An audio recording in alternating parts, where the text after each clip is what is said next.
Technical difficulties, folks. Work with me. Good morning, good morning, good morning, folks. Welcome to another episode of Spilling Tea. I'm your host, Tiffany Daniels. We're going back to that horrible world known as the JRC. But before we do, a couple of apologies and small rant. I'm going to go straight through these. I'm going to break it up more than usual because I don't want to do quite as long videos as I have been doing thus far because it takes up the majority of my day. All right, first off, the apologies. I am aware that I kind of look like a glorified mom. I'm sorry for all this. Okay? But I'm cold. And I'm in a mood, but I'm not in the mood. What that's all about is, all of you know I recently bought a cross trainer, right? It's both an elliptical as well as a bike. Well, this morning, after having it literally only 3 days, on the left side, the foot part came undone from the rest of it where you're supposed to spin it from where the pedals are and basically crashed into the ground. Now, the item itself is actually just fine. There's nothing wrong with it. It's simply the dude that they sent out here from fucking Angie's List didn't have any clue what he was doing. None whatsoever. So, I called I got it from Walmart. Shoot me, folks. I don't care. Some of us are broke. And spoke to a really nice guy, and Paul told me to go full Karen, but as I work this type of job, and I hate getting those callers, particularly when there's not a damn thing I can do about it, there was no way I was going to be that guy, right? There was no way I was going to be that girl that just ruins an agent's entire day, right? So I just explained very kindly the situation, and I wasn't even expecting any kind of refund because there was nothing wrong with the bike itself. But he offered me 2 options, right? I could either do the full return or I could get a partial refund. I did explain the fact that I do not drive. I am transportation challenged, as it were. So he didn't, no, we'd send somebody out to pick it up. It sounded more trouble than what it's worth for something that was easily fixable, right? So I just asked, not expecting really anything in return, to just point me in the right direction to look for somebody to come out and fix it, right? Which I would take care of myself. This gentleman, I guess, because when you deal with these types of issues, folks, you expect to deal with nothing but yelling customers all day, every day. But this individual, I don't know whether he was just shocked because I didn't go full Karen, but he actually gave me above and beyond what a partial refund would usually be for such a situation. And he gave me a partial refund. I was then able to get a hold of Handy, which my company uses, handy.com, and get a guy scheduled to come out Friday to come and fix the problem. So it's kind of like it interrupted my routine. So yes, I'm very much an autistic fog brain right now. Essentially useless for anything other than staying where the hell I'm at and trying to not get involved with people as much as humanly possible because they don't need to deal with my foggy-minded ass right now. They really don't. So other than that, it went from me being quite angry to being just fine. But what cracked me up about this guy, right? He's like, in his beautiful Hindi accent, you should complain to Angie, because that's who we used. Wait, probably real, dude, and next time I just won't order assembly. I'll schedule it myself through Handy, who I've dealt with through work, and I know they know what they're doing. So yeah, welcome to my life, folks. It's the small things, it really is. Okay? Alright. Now to the disclaimers. In the description box, you can find a link to the article that the Judge Rotenberg Educational Center does not want you to read. It's written by NeuroClastic, a small non-for-profit started by autistics for autistics, wherein they interviewed and surveyed over 900 ABA professionals in regards to the JRC's quote-unquote behavior modification program. Matter of fact, the JRC doesn't want you reading this article so much, they've threatened NeuroClastic with a defamation lawsuit. They did not remove it from the website. NeuroClastic has refused, so you know the drill, folks. Please read that article and share it on all your social media. We also have linked in there NeuroClastic's public statement in regards to the defamation lawsuit threat, as well as a link to their GoFundMe. We are crowdfunding, folks, in case the JRC actually has the balls to see through with their threat. We also have the article in regards to the Agape boarding school, now Stone for Help situation. This is a school based out of Stockton, Missouri, Christian-themed, taking in so-called troubled male teens, that has impending over 21 civil lawsuits leveled against it, as well as claims and allegations. All of them, and I do mean all of them, folks, have been substantiated by the investigation done by the Missouri Department of Social Services, and includes the following: sodomy, rape, sexual assault, child abuse, psychological and emotional abuse, child trafficking, starvation, and that's just for starters. You have one former staff member arrested by the FBI, another, a doctor, still on the premises with full access to the boys, up on multiple, again, substantiated claims of sodomy, sexual assault, and rape. We got a brand new attorney general who is more interested in balloons and apparently more interested in going after the drag queens than to actually, going after real pedophiles in our own state. And you got a governor who's also hyped up on all of this. So we've got some discriminative bastards with entirely too much power, and now that said governor has full control over the Missouri National Guard. Send help. And then you have these Republican bastards telling people like me, if you don't like it, just move. Who's going to play for that jackass? You? Some of us live paycheck to paycheck. We can't afford to move into another building in our own city or towns, let alone be able to jump states at the drop of the hat. We're not you. Sorry, I just had to get out. That's been sitting in my back of my mind all week. So, folks, please read that article by Ozark first. Go ahead and share it on all your social media. We got the other pertinent links to the Stop the Shocks campaign as well, including Autistic Hoya's massive archive on the subject, Jennifer Masumba's behavioral sheet of shockable offenses, a clip out of the 7-hour ordeal undergone by Andre McCollins back in 2002, the templates in the ever-present self-explanatory change.org Shut the Judge Rotenberg Center Down petition. When we discuss the JRC, you're going to hear vivid descriptions of and catch clips of surveillance footage of people with disabilities being tortured and abused. If you got young children present, please go ahead and use your headphones, all right? This channel is marked not for children for a reason. We use profanity and speak on dark subjects. If your child is 16 and younger, parental supervision is very obviously advised. Trigger warning, we are about to again descend into the mad ravings of the lunatic mind known as Dr. Matthew Israel.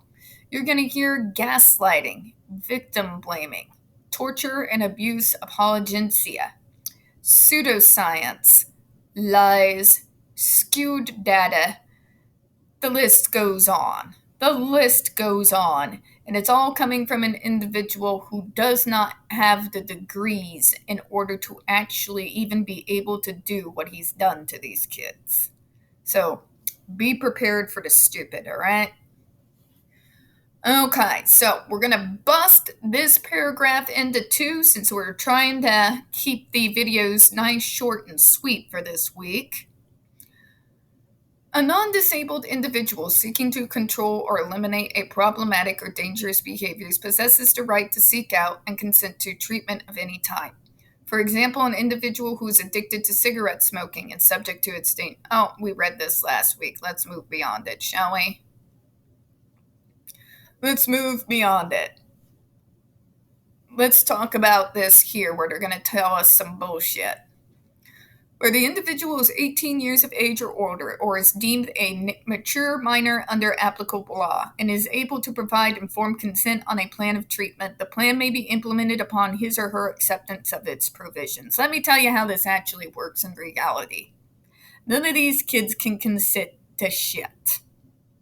They are all minors. They have no power in this situation. Any idea that he wants to use, but there's consent, it falls on its face because these kids are minors. They cannot illegally agree to anything. The consent is coming from the parents and the court-appointed guardians.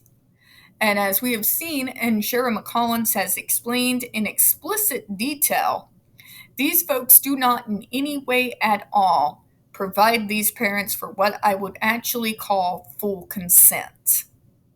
They shock them on the absolute lowest shock rate on an outdated device known as the GED-1, so that the parents are like, oh, I barely felt it.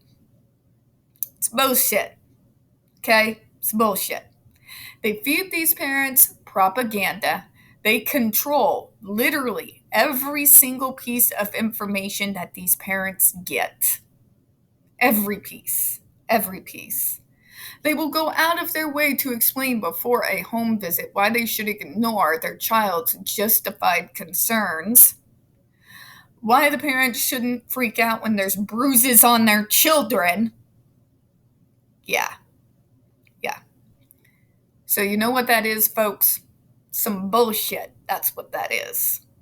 It's a bunch of lies that they like to sit there and tell themselves so that they don't feel like the pieces of shit they really are. Okay?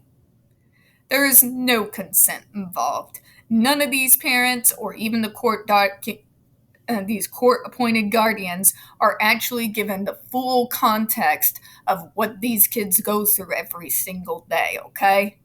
They're not.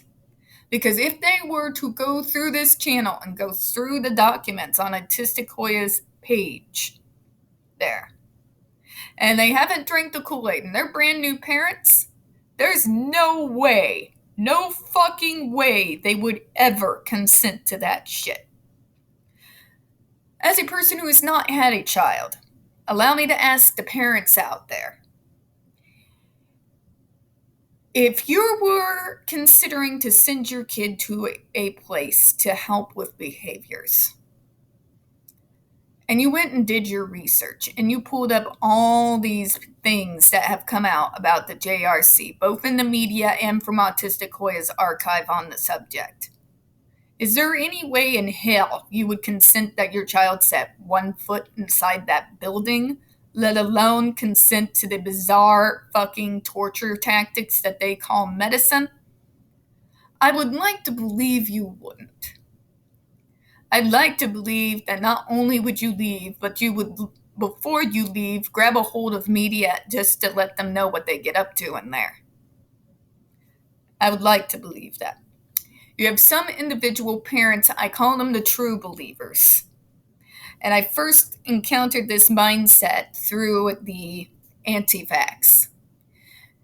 They are immune to medicine. They are immune to logic. They are immune to evidence. They are immune to literally everything that you could tell them factually about a particular place. These are the individuals that like to perpetuate this just believe shit, whether or not it's based on actual facts. These are the types of individuals who like to pick and choose their random facts to use it to justify themselves. Okay? But see, this, it's always out of context, it's always bullshit, and it's always no bearing on the field whatsoever. I've encountered these types of parents many times, and I have brought up, with my massive amount of knowledge for studying this shit for over a decade, what other options are out there. These people do not want to hear it. They would rather believe the lie than confront what they have done to their child. They'd rather believe the lie that they're actually good people and they're not sending their children to be tortured, or in the case of anti-vaxxers, believe they're doing the right thing and not basically using their child as a carrier with diseases that can severely harm, if not kill, numerous other children. Okay? These are not folks who live in reality. Which again, what does that mean? They also cannot provide true consent. People who are biased in their own delusions for whatever reason it may be cannot be considered to actually give full and truly informed consent. I'm sorry, Dr. Matthew Israel, but you have to try and sell me on something else because I'm not buying. Okay? I'm not buying. We're actually going to stop here. I told you I was going to keep it short and sweet. So what are we learning? Once again, from Matthew Israel. Well, Matthew Israel wants you to believe that the kids in there are signing up for this shit.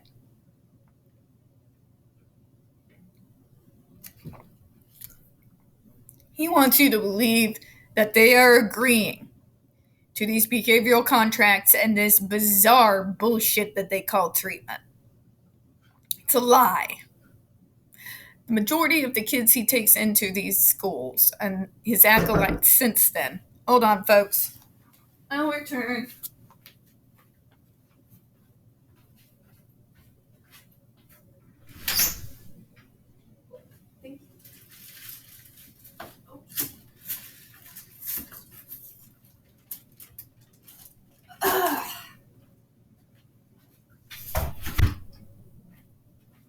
I'm coming back, folks. Basically, what he wants you to believe is that they're consenting to this shit with full knowledge of what they get up to in that school. Remember, the contracts, it's an agreement between the student and the school. It's not. It's false. These kids do not have the power, legally or otherwise, to consent or not consent to this insanity. Their parents do. And when the parents object and they get a legal guardian thrust upon them that the JRC has wrapped around their pinky finger, they do the consenting for them. No one in their right fucking mind, ask any disabled person. I'm not just talking us autistics and ADHDers. I'm saying anybody. Literally anybody. With what we know from this site, would not consent to this shit. Okay? And the people that do so without full context of just exactly what they get up to in here. That's me giving you all the benefit of the doubt, by the way. This is me wanting to believe there is actually still some good in humanity left. And by the way, that thought is rapidly destroying itself while we speak. Okay? This is me wanting to desperately cling on that there must be something still good in humanity to salvage. Okay? We all know that there are parents who should have never been parents. They have their kids not because they wanted kids, but because they wanted an accessory.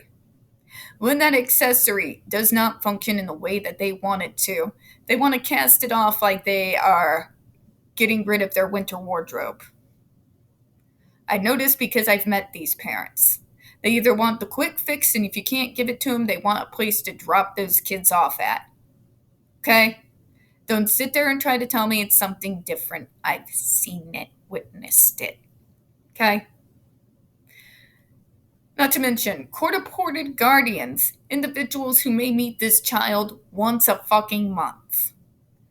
More than likely has a massive caseload. Because yes, folks, these type of guardians have overwhelming caseloads and will probably never do an actual tour.